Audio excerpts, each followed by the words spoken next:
Last పాదం కిరణా అంటే 4 పాదాలు ఓకే.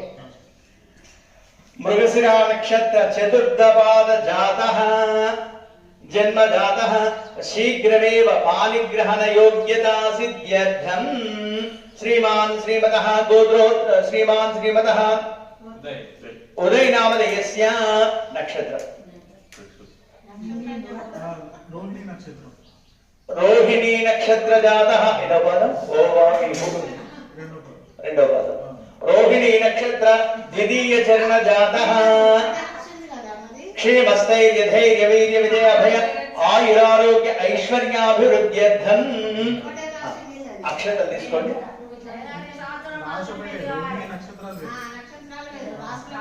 రాసు ఒకటే కానీ నక్షత్ర భేదం ఉంది. ఓకేనా?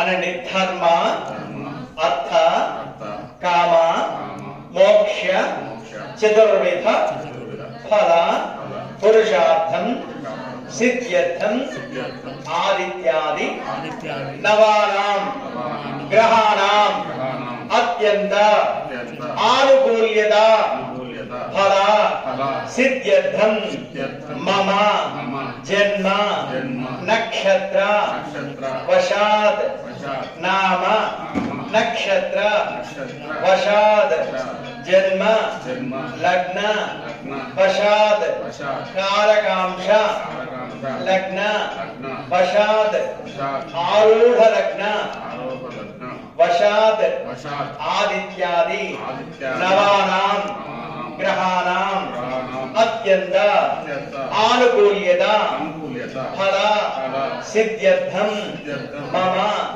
జన్మస్థిత సమస్త కుజదోష నివృత్తి సిద్ధ్యర్థం సమస్త కాలసర్పదోష నివృత్త్యర్థం ఆదిత్యాది నవగ్రహ ఆరాధనం అహం కరిష్యే మమ గృహేషు సమస్త వాస్తుదోష శల్యదోష నరఘోష భూదోష నివారణ అర్థం వాస్తుపురుష క్షేత్రపాలక అభయంకర మృత్యుంజయ మత్స్యయంత్ర పూజాం అహం కరిష్యే.